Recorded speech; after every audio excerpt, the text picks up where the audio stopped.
Assalamualaikum warahmatullahi wabarakatuh.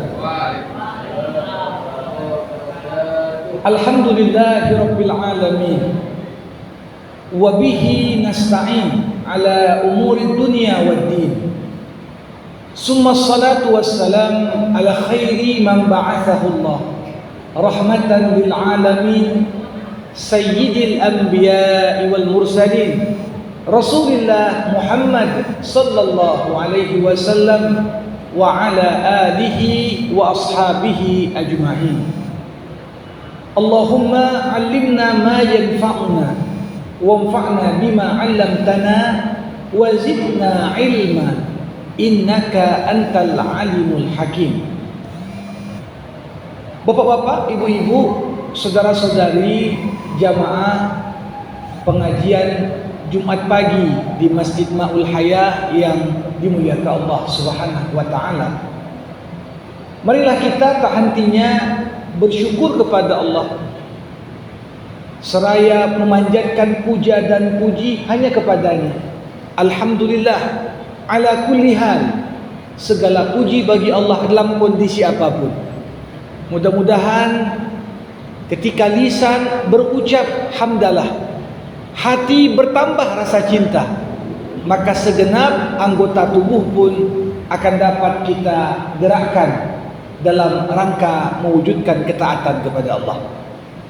Selawat berangkaikan salam kita hadiahkan kepada Rasulullah Muhammad sallallahu alaihi wasallam.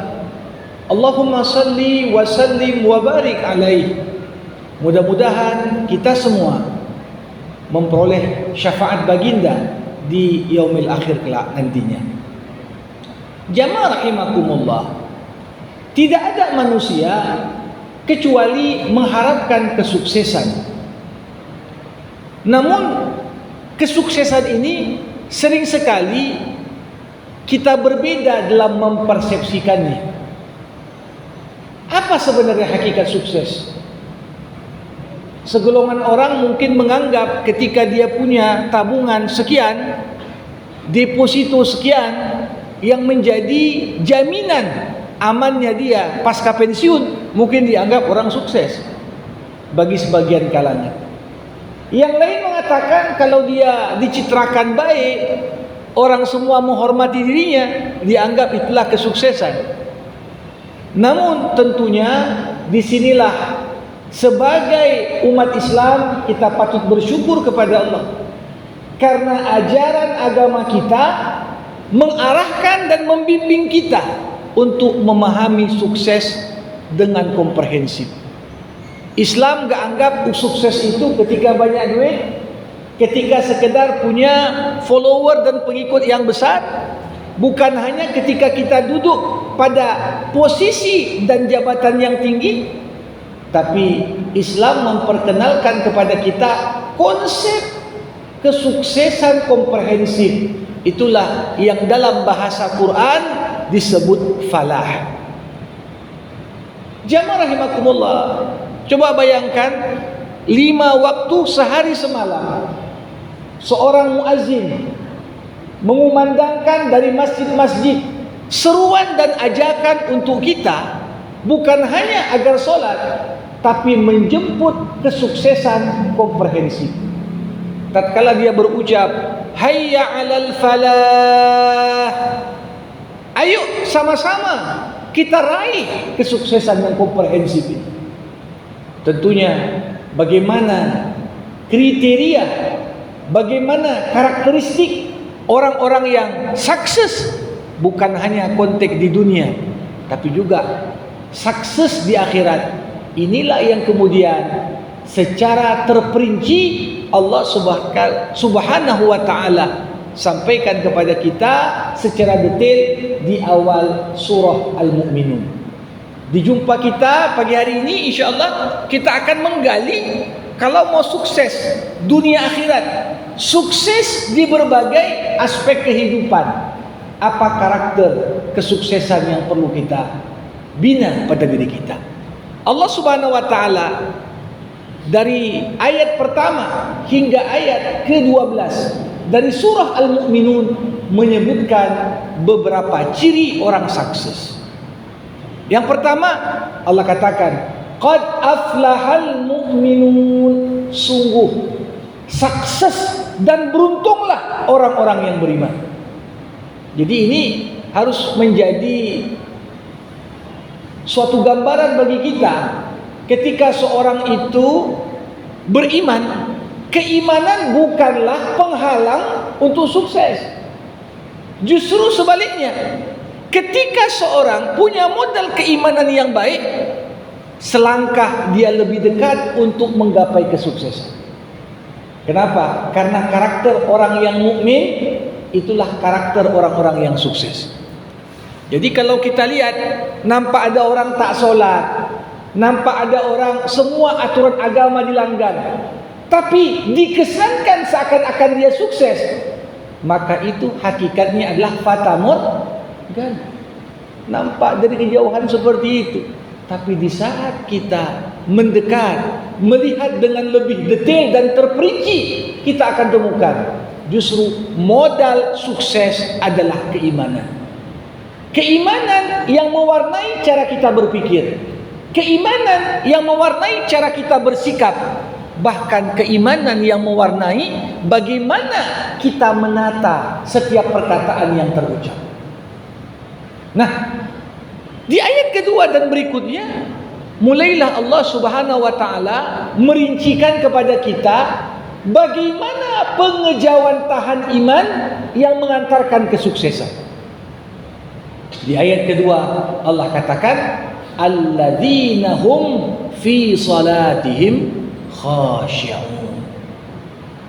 Ciri pertama orang mukmin yang sukses, bagaimana pengejauhan tahan keimanan dalam perilaku sehari-hari yang membawa kesuksesan, itu dilihat merekalah orang-orang yang khusyuk dalam salatnya.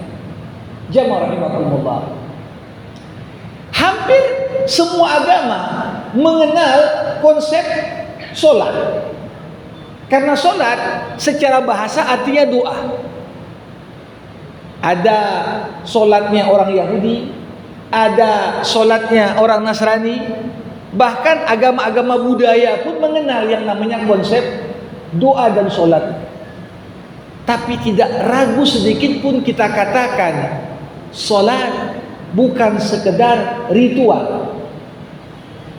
Banyak ibadah solatnya itu sekedar ritual, gerakan-gerakan yang tak ada makna, gerakan-gerakan yang tidak ada filosofi dan maksud serta tujuan di baliknya.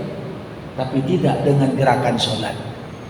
Bisa kita katakan tidak ada satupun agama di muka bumi selain Islam yang ibadah solatnya begitu intens sebagaimana yang kita temukan pada Islam. Coba bayangkan, biasanya orang anggap kalau udah sering kali, ya pasti orang nggak mau. Banyak ibadah solatnya atau kebaktiannya mungkin seminggu sekali, atau bahkan ada yang sebulan sekali, bahkan tak jarang ada yang setahun sekali. Tapi sering sekali itu tidak meninggalkan sebuah kesan yang cukup mendalam. Tapi lihat bagaimana solat, apalagi ketika gerakan-gerakan solat itu disertai dengan ruhnya solat, itulah khusyuk. Bagaimana khusyuk dalam solat, modal penting yang akan membawa jiwa kita meraih dan menjemput kesuksesan dalam bidang-bidang yang kita geluti masing-masing. Seorang pemimpin yang khusyuk dalam solat, pasti solatnya mencegah dia untuk korupsi. Karena Allah katakan, inna salata tanha anil fahsya'i wal munkar. Kalau solat sekedar gerakan kepala, tangan dan kaki, boleh jadi solatnya tak mencegah dari menyalahgunakan jabatan.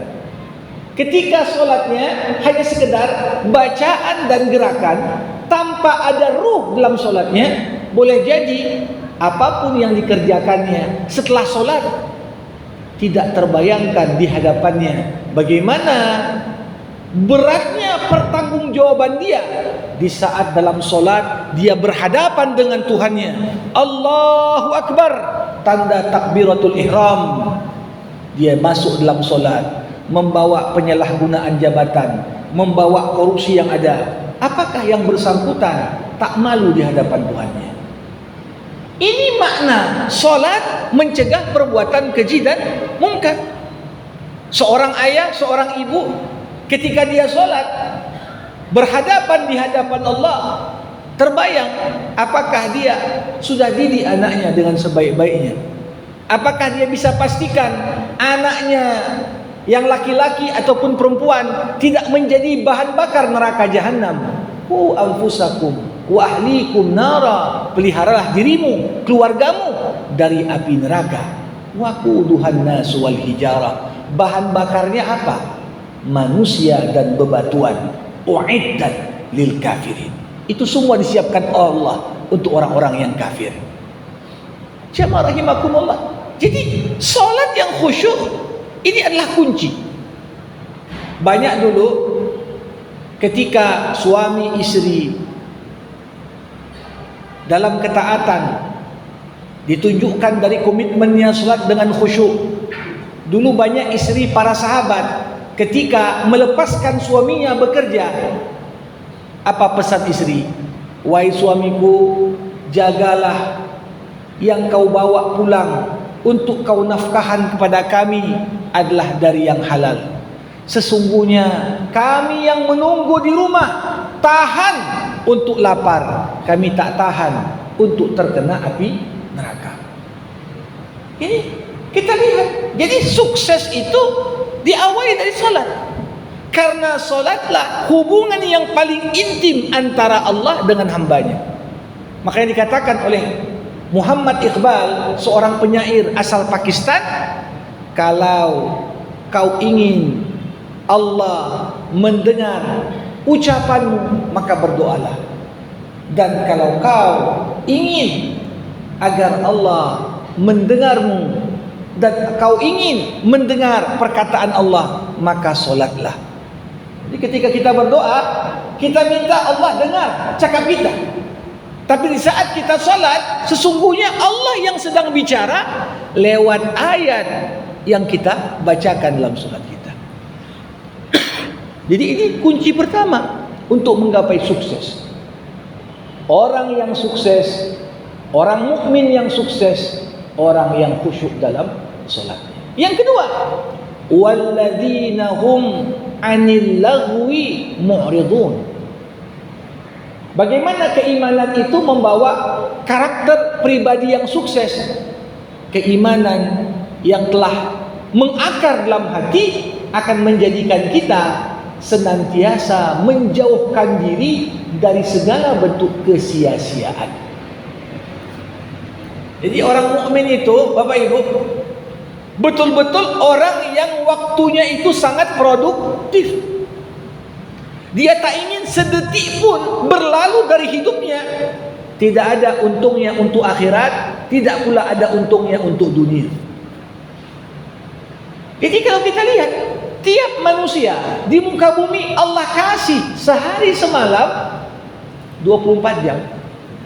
Tapi apa yang membedakan orang sukses dengan orang yang gagal? Orang sukses, dia gunakan jatah waktu 24 jam sehari itu seefektif dan seefisien mungkin untuk bisa menghantarkannya kepada goal, tujuan dan sasaran. Tapi kebanyakan orang yang gagal, kadang-kadang kalau kita hitunglah berapa waktu yang kita habiskan dalam kesia-siaan, berapa jam kita tidur, berapa jam kita ngobrol, berapa jam kita makan, berapa jam kita buang hajat, berapa jam kita dalam hiburan. Mungkin dari 24 jam hanya sekian saja yang betul-betul kalau kita timbang untuk manfaat duniawi dan manfaat akhirat. Disinilah kadang-kadang kita sering sekali menemukan betapa banyak waktu dan bagian kehidupan kita yang habis tanpa kita dapat pertanggungjawabkan. Ya rahimakumullah. Menarik. Allah menyebutkan pertama solat, kemudian diikutkan dengan menyebutkan menggunakan waktu dengan sebaik-baiknya. Kita sering menemukan ada orang punya kebiasaan menunda-nunda sholat. Tak penting tuh, nanti kan bisa, waktunya kan masih panjang. Ini ada yang lebih penting, pekerjaan yang harus dituntaskan. Jamaah rahimakumullah, terpeliharanya kita dari kesia-siaan itu adalah bentuk wujud keberkahan pada waktu yang Allah berikan untuk kita.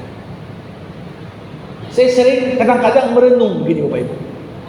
Zaman kita sekarang semua serba dipermudah. Kendaraan yang bisa mengantarkan kita penuh mobilitas, pindah dari satu tempat ke tempat lain dalam jangka waktu yang singkat. Mungkin kalau dari rumah kita ke tempat kerja saat ini, kalau belum ada sepeda motor, belum ada mobil, orang masih naik kuda, orang masih naik binatang yang ditunggangi ketika itu, berapa waktu yang kita habiskan. Tapi di sisi lain, semakin banyak Allah memberikan kepada kita kemudahan-kemudahan dan fasilitas, kita rasakan seakan-akan keberkahan waktu itu makin lama makin dicabut. Kadang kita datang, gak terasa sudah sore, apa yang sudah kuselesaikan dalam hari ini. Maka dari itu dikatakan orang sukses, orang yang mampu mengoptimalisasi waktunya dengan menghindar apa yang sia-sia. Jadi agama bukan hanya melarang yang haram, karena yang haram pasti sia-sia. Agama juga melarang kita yang syubhat, karena setiap yang syubhat pasti sia-sia. Bahkan apabila sesuatu tak haram, tak syubhat, tapi tidak berorientasi kepada hasil yang produktif, membawa kebermanfaatan, maka itu pun bagi orang-orang beriman diminta kita untuk menjauhkan diri darinya. Baru yang ketiga, walladzina hum lidzakati fa'ilun. Salatnya khusyuk, dia jauhkan diri dari yang sia-sia. Baru yang ketiga, orang mukmin yang sukses adalah orang-orang yang selalu menunaikan zakat. Jamaah rahimakumullah, ketika kita menahan sesuatu yang seharusnya kita keluarkan dari kewajiban kita, tanggung jawab kita kepada orang lain yang ada di sekitar kita, tak kita keluarkan zakat, walaupun duit kita sudah sampai pada nisab, walaupun harta kita sudah berputar satu haul, namun mungkin karena kecintaan kita terhadap harta dan sebagainya, kita tahan. Kehidupan mengajarkan kepada kita ada hukum yang berkaitan dengan harta. Apa itu hukum harta? Harta tetap akan keluar, harta tetap akan menemukan caranya sendiri untuk keluar kalau memang dia ditetapkan untuk keluar dari kita. Maknanya apa? Kita siapkan uang. Uang kita banyak, tak mau kita zakatkan. Padahal ada karib kerabat yang susah, ada karib kerabat yang membutuhkan, tak kita keluarkan apa yang seharusnya menjadi kewajiban kita untuk dizakatkan. Maka berdasarkan hukum harta tadi, harta akan mencari jalannya sendiri. Tetap akan keluar porsi itu, karena itu bukan rezekimu.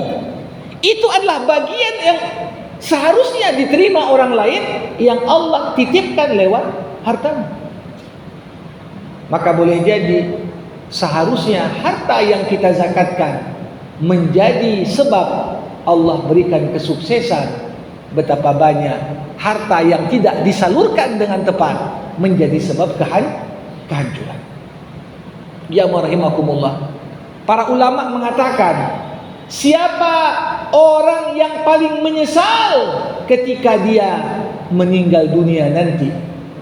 Dialah orang yang gara-gara hartanya di dunia dia masuk neraka, sedangkan ahli warisnya dengan hartanya justru masuk surga. Gimana itu? Orang karena pengen meninggalkan harta yang banyak, tak peduli dia uang itu didapat dari menipu, uang itu didapat dari korupsi, uang itu didapat dari semua cara-cara yang ilegal. Dikumpulkannya uang yang banyak. Padahal kalau uang itu digunakan untuk ketaatan, boleh jadi dia jadi masuk surga. Tapi yang terjadi apa? Ahli waris yang mendapatkan harta itu justru membelanjakannya dalam ketaatan. Dia pergi umroh, dia pergi haji dengan uang itu, dia bangun rumah tahfiz. Ahli warisnya masuk surga gara-gara harta itu, sedangkan dia yang berpeluh keringat dan mati-matian mengumpulkannya justru masuk neraka. Inilah manusia paling menyesal. Makanya kesuksesan itu diingatkan kepada kita, walladzina hum lidzakati fa'ilun. Kemudian karakter yang keempat, walladzina hum li furujihim hafizun. Orang yang sukses dunia akhirat adalah orang yang mampu memelihara dan menjaga kehormatannya, menjaga kemaluannya. Jamaah rahimakumullah, hidup ini memang semakin kita berada pada puncak, maka godaan itu semakin datang dengan lebih besar dari sebelumnya. Maka tiap orang diuji sesuai dengan kapasitas yang Allah berikan padanya. Tak jarang di saat uang banyak, ada ungkapan orang, laki-laki kalau banyak uang nakal dia, perempuan kalau kurang uang nakal dia. Ini ada ungkapan yang orang sampaikan. Namun realita, tidak ada satupun manusia kecuali dia dihadapkan dengan godaan. Dan salah satu godaan yang paling berat dihadapi orang adalah godaan yang berkaitan dengan kemaluannya. Maka tidak jarang Rasulullah SAW mengatakan dalam sebuah hadis, idman li ma baina fakkaik wa ma baina fakhidaik adman lakal jannah. Jaminkan untukku, kata Rasul, kau jaga di antara dua rahammu dan kau jaga apa yang ada di antara dua pahamu, aku jamin kau masuk surga. Jadi kebanyakan orang masuk neraka itu apa? Lisan dan kemaluan. Di sini setelah menyebutkan walladzina hum 'anil lagwi mu'ridun, banyak orang karena lisannya berucap kata-kata yang sia-sia. Sia-sia dengan lisannya. Kalau kita hitung berapalah waktu yang habis orang bergosip, orang bergibah, orang menceritakan orang lain di kedai-kedai kopi atau dimanapun majelis mereka duduk, kadang-kadang menyita waktu kita begitu banyak. Tapi di sisi lain, bagaimana kemaluan pun punya peran besar. Kita lihat, tak jarang Allah Subhanahu wa ta'ala ketika ingin jatuhkan seseorang dari citranya di hadapan orang banyak, orang yang mungkin dulu disegani, orang yang mungkin dulu dihormati, seketika kredibilitasnya itu hancur ketika Allah bukakan aibnya. Ternyata terlibat skandal dengan si fulan, ternyata terlibat gratifikasi seksual dengan artis ini dan itu. Nauzubillah. Betapa kadang-kadang karir yang dibangun begitu panjang, ternyata untuk menghancurkannya sebentar saja bagi Allah. Maka dari itu Allah ingatkan pada kita, orang yang mau sukses, walladzina hum li furujihim hafizun illa ala azwajihim aw ma malakat aymanuhum fa innahum ghairu malumin faman ibtagha ba'da dzalik wara'a dzalik fa ulaika humul adu. Dikecualikan kalau kau ingin puaskan hasrat seksualmu, agama telah memberikan jalur yang halal. Lewat apa? Pernikahan. Silakan kau puaskan nafsu birahimu dengan istrimu, dengan pasanganmu yang halal.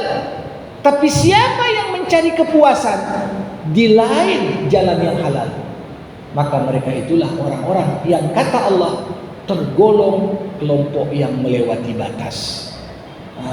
Jadi tak jarang jamaah rahimahullah, ya, zaman sekarang kita lihat di saat seseorang Allah jaga agamanya dengan diberikan pasangan hidup yang dengannya kita dapat menjaga seks halal kita, ini salah satu keutamaan dan nikmat yang luar biasa. Kenapa? Karena saya pernah baca sebuah artikel.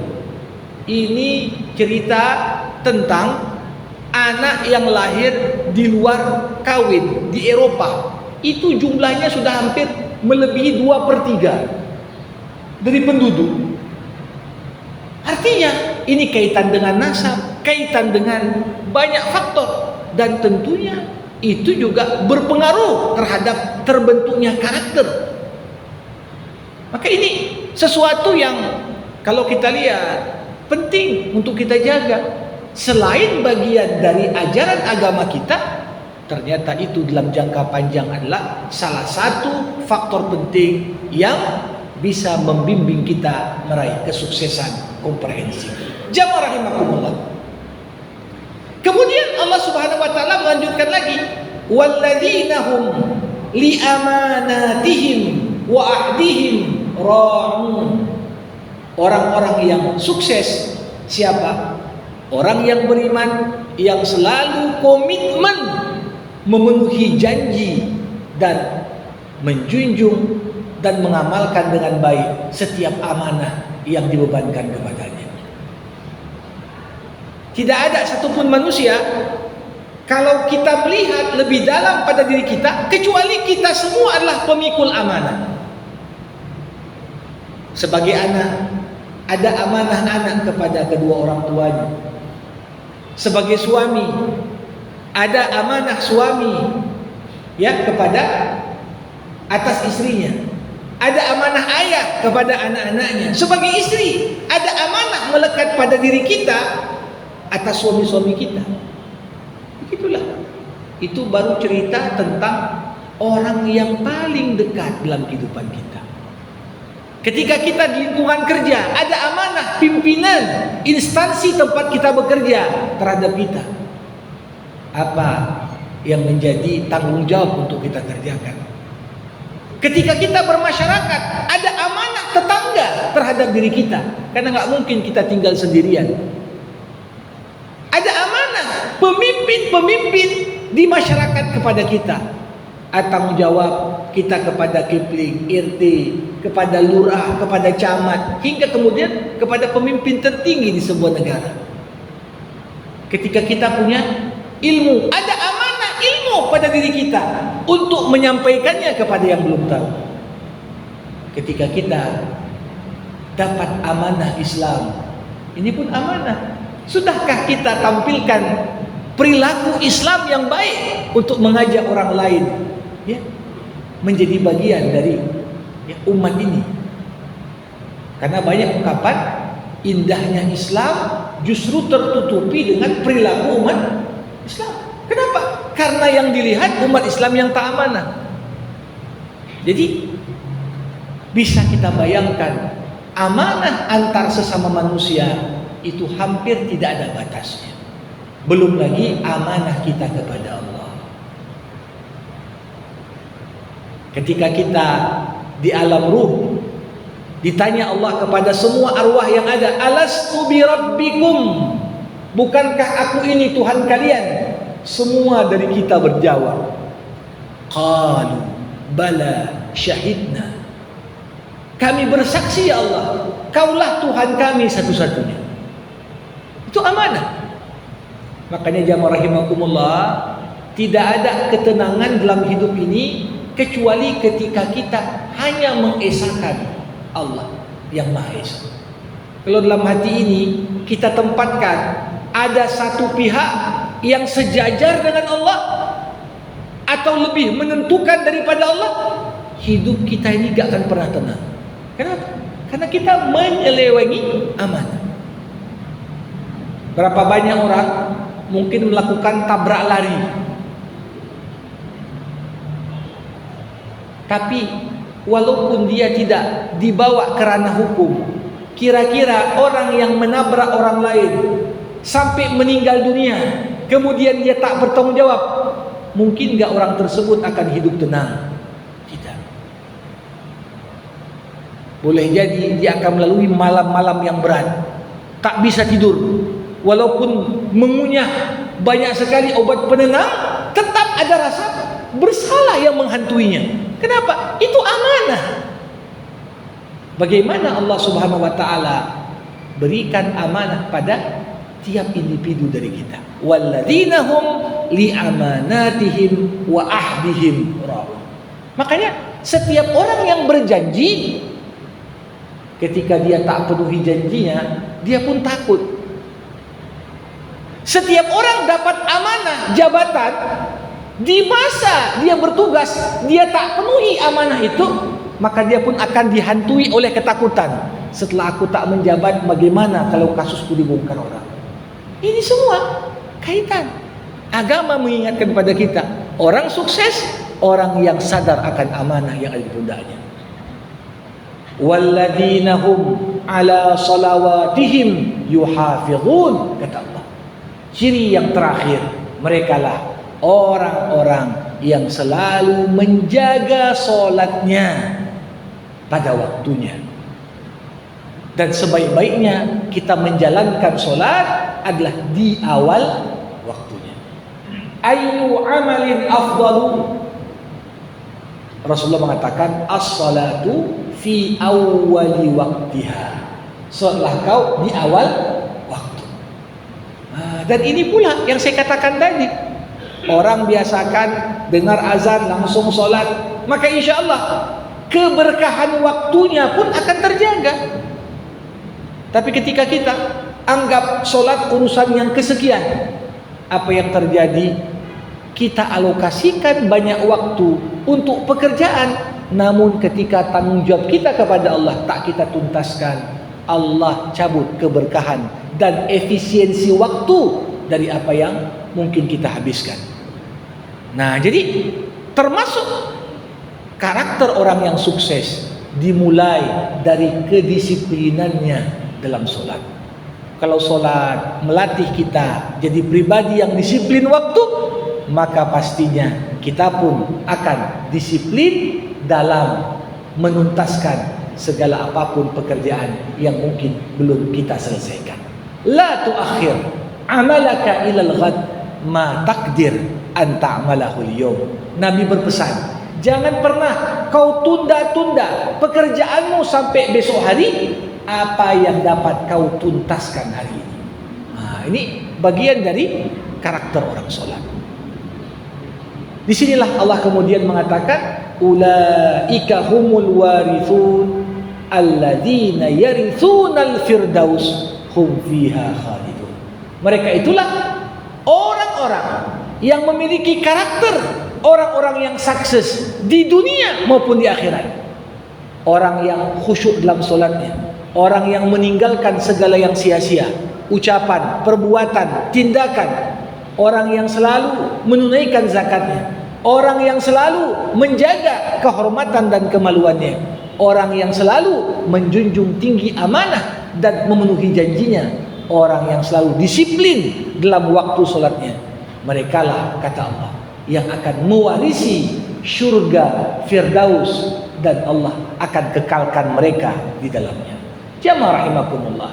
Jadi pembuka surah Al-Mu'minun menyadarkan kita bahwasanya apa?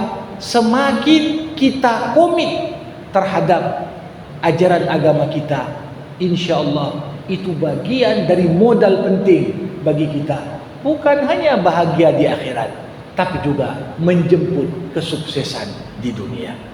Ya, ketika kita hanya fokus pada tampilan-tampilan luar ibadah, tidak sampai pada esensi ibadah, ini yang sering sekali menipu kita. Kita lihat orang sholat, tapi sholatnya kok nggak buat dia sukses. Boleh jadi dia baru fokus pada gerakan-gerakan zahir sholat, belum ada ruh sholat pada dirinya. Boleh jadi sholatnya masih bukan dianggap prioritas, sehingga sholatnya di akhir waktu. sholatnya di waktu yang mepet. Tidak, dia justru kerjakan sholat sebagai apa yang paling utama. Begitu juga dengan hal-hal yang lain. Tentunya kita masih dalam suasana bulan Muharram, awal tahun baru Hijriah. Tentunya perlu kita recharge, cas kembali diri kita dengan bimbingan Quran, agar insya Allah tahun ini bisa membawa kebaikan dalam konteks diri kita pribadi, konteks rumah tangga kita, konteks masyarakat kita, konteks instansi tempat kita bekerja, sehingga target sebesar apapun yang ingin kita wujudkan, insya Allah yakinlah dengan karakter manusia yang sukses tadi, kita mampu untuk memenuhi semua tuntutan-tuntutan dalam kehidupan ini. Demikian yang dapat saya sampaikan di kesempatan yang berbahagia ini. Masih ada waktu yang tersisa, kita buka diskusi dan tanya jawab sebelum saya tutup dengan doa. Assalamualaikum warahmatullahi wabarakatuh.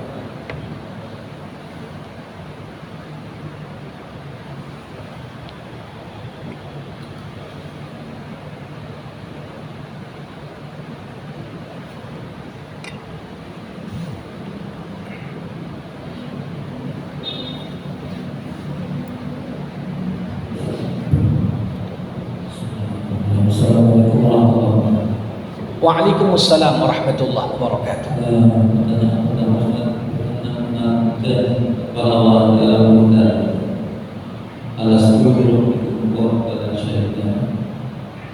Aku berjanji kepada Allah yang sudah saksikan Allah Tuhan engkau di alam ruh. Ya. Pertanyaannya, ketika di alam ruh kita sudah berjanji kepada Allah, kita mau kepada Allah Tuhan kita, dan ketika sekarang dalam keadaan dia sudah ruh dan punya jasad, kenapa dia menyimpang dari janji tersebut?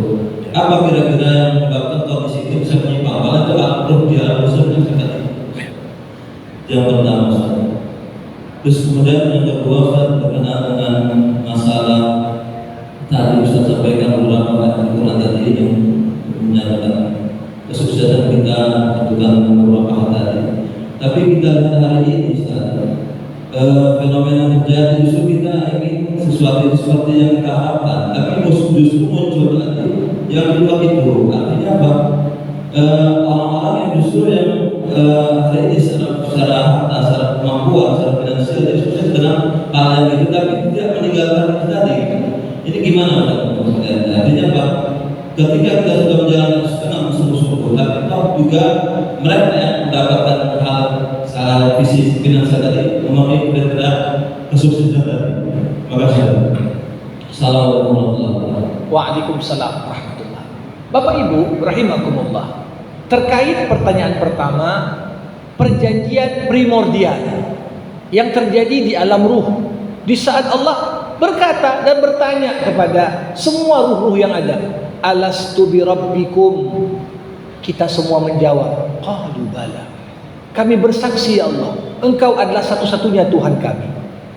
Ketika kita dilahirkan ke dunia sebagai manusia, ada ruh dan jasad. Perjanjian itu mengikat dalam bentuk fitrah. Fitrah manusia. Jadi tiap orang pada dasarnya punya potensi di masa-masa tertentu untuk kembali kepada Allah Subhanahu wa taala. Namun teorinya mengatakan fitrah ini menguat di momen-momen manusia dihadapkan dengan kesulitan. Justru fitrah ini melemah di saat manusia berada dalam kelapangan. Makanya sering kalau lagi sukses, uang banyak, karir ya lancar saja, ditanya, kok bisa hebat kali kau? Kita sering lupa sama Allah. Kok maju kali bisnismu? Pandai-pandailah kalau bisnis. Apapun yang berkaitan dengan capaian sukses manusia, sehingga hidupnya itu lempang, lapang dan sebagainya, manusia lemah fitrahnya, merasa dia nggak perlu sama Tuhan. Maka di momen-momen lapang, sedikit orang yang pandai bersyukur, tetap ingat dengan perjanjian itu. Tapi di momen-momen manusia dihadapkan dengan kesempitan, jamaah rahimakumullah, Kalau Bapak naik pesawat, ketika pesawat berada di ketinggian tertentu, tiba-tiba hidup lampu, suruh pakai tali pengaman. Ada instruksi dari pilot, ya kita sedang mengalami turbulensi bini-bini, diharapkan tidak melepaskan tali pengaman. Kemudian goyang berkali-kali. Nampak kita di kaca itu sudah gelap semua. Apa yang terjadi? Di momen itu, di saat manusia merasa tak ada yang dapat menolong dia kecuali Allah, yang gak pernah sholat pun tangannya dan mulutnya mulai komat-komat berzikir, astagfirullah, astagfirullah. Itu yang terjadi. Artinya apa? Komitmen itu gak hilang, cuma melemah di waktu lapang. Tapi begitu kita dalam kondisi genting, menguat kembali. Makanya kalau kita tengok sama orang lagi sakit, bang kok parah kali TBC abang, tak tahulah, ini sudah takdir Allah nampaknya dia. Ingat dia. Apakah ketika usahanya berkembang itu bukan takdir Allah? Kan takdir Allah juga. Tapi sering sekali kita lupa saham Allah ketika kita sukses. Kita baru ingat ketika kita dalam kondisi terjepit, kondisi sulit. Jadi janji itu wujudnya adalah fitrah. Fitrah melemah di waktu lapang dan menguat di waktu sempit. Demikian. Yang kedua, sering kita melihat ada orang tak solat, tidak ada satupun sifat dari yang disebutkan tadi ada pada mereka, tapi tengok secara duniawi sukses sekali kawan ini. Uangnya banyak, karirnya terus berkembang. Sedangkan kita mungkin yang mengerjakan, tapi kita merasa kok gini-gini aja, gaji pun pas-pasan saja. Nah, di sini setidaknya ada dua jawaban. Pertama, sering sekali kita ini kan hanya melihat pada zahir, tampilan luar. Tidak semua orang yang tampilan luarnya itu nampak wah, esensinya pun seperti itu. Dan kita di era media sosial sekarang diajarkan itu. Yang bergaya-gaya ketika di Instagramnya, belum tentu hidupnya pun betul. Tapi tahu dia, kameranya yang betul sedikit biar bagus angelnya. Tapi semua kepalsuan. Ada orang yang kita anggap hebat, tapi ternyata keluarganya berantakan. Ada hal-hal yang membuat hidupnya itu walaupun setengah dunia milik dia, tapi gak akan pernah dia bahagia. Bahkan untuk tidur saja pun kesulitan tidur dengan tenang. Tapi di sisi lain, ya mungkin kita lihat zahir kita gini-gini aja, tapi sebenarnya banyak hal pada diri kita yang lebih layak untuk kita syukuri. Ini yang pertama. Yang kedua, kalaupun Allah memberikan untuk mereka, maka itu hanya pemberian sesaat yang pada esensinya itu yang kita sebut dengan istidraj. Allah bukakan pintu dunia untuk mereka. Apakah selamanya? Enggak. La yaghurrannaka taqallubul ladzina kafaru fil bilad mata'un qalil summa ma'wahum jahannam wa bi'sal mihad. Janganlah kau terpedaya dengan kemewahan yang dinampakkan oleh orang-orang kafir. Itu adalah kenikmatan sesaat yang Allah kasih. Jadi begitu juga jawaban ketiga. Kalau kita begitu sholat langsung kaya, nanti berubah niat ibadahnya.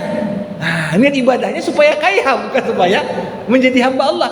Maka terkadang walaupun kita sudah penuhi, Allah berikan jangka waktu tertentu untuk menguji konsistensi kita dalam beribadah, untuk melihat sejauh mana komitmenmu. Ya, berapa banyak ayat-ayat janji Allah. Kalau kau sedekahkan hartamu, Allah lipat gandakan hingga 700 kali lipat. Jangan kita pahami ayat ini sedekah malam ini besok dapat 700 kali lipat. Enggak. Kalau begitu semua orang nanti sedekah, tapi tujuannya bukan ibadah supaya banyak duit. Tapi terkadang Allah uji. Di saat kita sampai pada tingkat dan level keimanan yang gak goyah lagi, ini banyak pengalaman orang mengatakan, ya pertama ya sama juga seperti Anda, tapi saya yakin saja. Berapa banyak orang bukan lagi dia mengejar dunia, tapi justru dunia yang mengejar dia. Kenapa? Karena dengan segala fasilitas dunia yang sampai padanya, sedikit pun dia tak bergeming. Jadi ini juga Allah nggak mungkin menjanjikan sesuatu langsung instan. Ada proses yang kadang-kadang berbeda durasinya antara satu dengan yang lain untuk menguji tingkat komitmen dan konsistensi kita dalam menjalankan apa yang Allah pintakan atas kita. Demikian. Ada lagi Bapak Ibu? Silakan.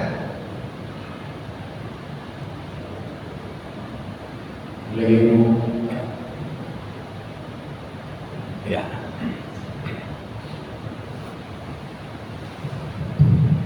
Ustaz, masih berkaitan mungkin dengan pertanyaan dari saudara Ya. berkaitan dengan terkadang dalam umat yang tidak ada kaitannya sholatnya dengan mungkin lapangan rezekinya. Ya. Dan itu menjadi jawaban juga Ustaz.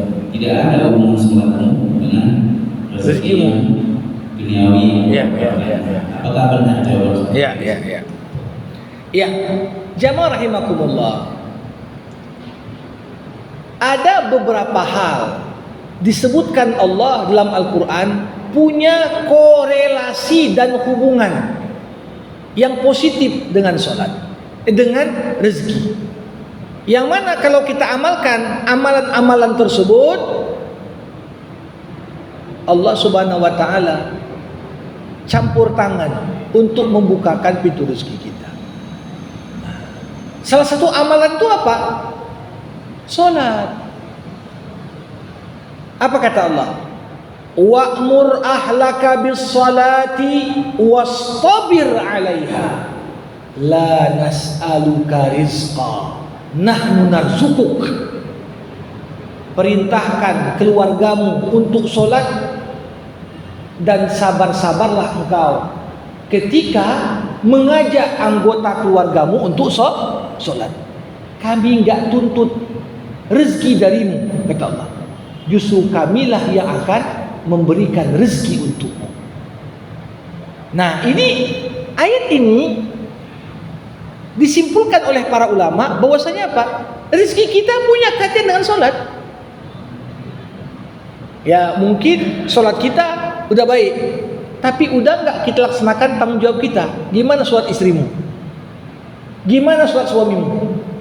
Gimana komitmenmu nyuruh anakmu sholat? Allah katakan, la nas'aluka rizqa. Kami enggak tuntut kau kasih rezeki untuk kami, kata Allah. Justru kami yang akan berikan rezeki untukmu lewat sholat. Dan kesalahan dalam memahami ayat ini, kalau kita hanya membatasi arti rezeki dalam bentuk uang dan harta. Ini dia. Kalau kita kaitkan, oh rezeki itu duit, sholat udah, tapi kok duitnya gitu-gitu aja. Jamaah rahimakumullah, rezeki itu lebih luas daripada harta. Sholat buat kau sehat, dan kesehatan itu rezeki yang tak ternilai harganya. Punya duit, punya deposito triliunan, tapi bolak-balik cuci darah, tapi bolak-balik harus operasi, tapi bolak-balik harus dilakukan check up berkala. Nah, ini Allah cabut darinya beberapa bentuk rezeki. Ketika kita sholat, pastikan pasangan hidup kita sholat, pastikan keluarga kita sholat. Allah katakan, kami berikan untukmu rezeki, kami berikan kebahagiaan dalam rumah tanggamu, kami berikan kesehatan untukmu, kami berikan keberkahan usia untukmu, kami berikan ilmu yang layak untukmu, termasuk kami berikan harta yang cukup untukmu. Harta yang paling utama itu apa? Harta yang cukup. Apapun yang mau kita beli cukup. Karena justru ketika uang disimpan, tak kita butuhkan, tapi kita simpan saja. Ini pertanggungjawabannya di hadapan Allah justru lebih berat. Tapi orang yang dicukupkan, kapan dibutuhkan ada saja sumbernya. Allah yang atur untuknya. Ini bukan berarti saya menyuruh ya kita agar tidak menabung, tidak. Agama menyuruh kita mempersiapkan masa depan.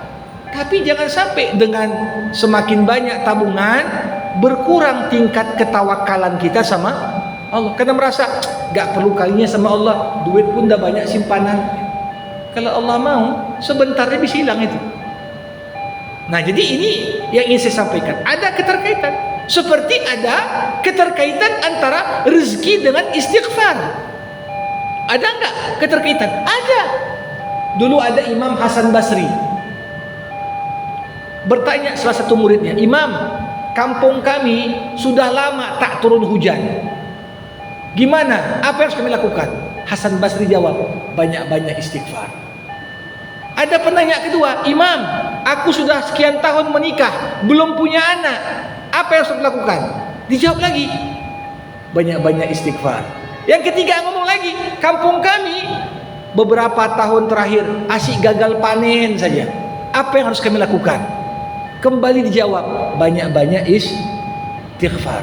Loh, problemnya banyak, kok jawabannya sama? Ketika itu Hasan Basri membacakan firman Allah Subhanahu wa taala, "Wa qul istaghfiru rabbakum innahu kana ghaffara yursilis samaa 'alaikum midrara wa yumdidukum bi amwalin wa banin wa yaj'al lakum jannatin wa yaj'al lakum anhara." Katakan, beristighfarlah kalian kepada Allah, sesungguhnya Allah Maha Pengampun. Kalau udah beristighfar, apa yang terjadi? Allah akan turunkan curah hujan. Allah akan anugerahkan padamu harta dan anak. Allah akan jadikan kebun-kebunmu penuh dengan hasil bumi. Dan sungai-sungai kembali mengalir, kata Allah. Jadi ini ada kaitan. Ya, kenapa? Karena kita harus yakin apa yang kita peroleh dalam kehidupan ini tidak semata-mata berkaitan dengan usaha kita, tapi ada campur tangan Allah. Campur tangan Allah dalam segala apa yang kita peroleh. Nah, begitulah dia. Mudah-mudahan terjawab. Terima kasih. Baik, jamaah rahimakumullah, mari sama kita tutup. Alhamdulillahirabbil alamin. Hamdan yuwafi ni'amah wa yukafi'u mazidah. Ya Rabbana lakal hamdu kama yanbaghi li jalali wajhikal karim wa li 'azimi sultanik. Allahumma salli ala sayyidina Muhammad wa ashghilidh dhalimin bidh-dhalimin wa akhrijna min bainihim salimin. Allahumma 'allimna ma yanfa'una wanfa'na bima 'allamtana wa zidna 'ilma innaka antal 'alimul hakim. Rabbana zalamna anfusana wa in lam taghfir lana wa tarhamna lanakunanna minal khasirin. Allahumma ikhtim lana bi husnil khatimah wa la takhtim alaina illa bi husnil khatimah. Rabbana atina fid dunya hasanah wa fil akhirati hasanah wa qina adzaban nar. Wa sallallahu ala sayyidina Muhammad wa ala alihi wa sahbihi ajma'in walhamdulillahi rabbil alamin. Terima kasih. Wassalamualaikum warahmatullahi wabarakatuh.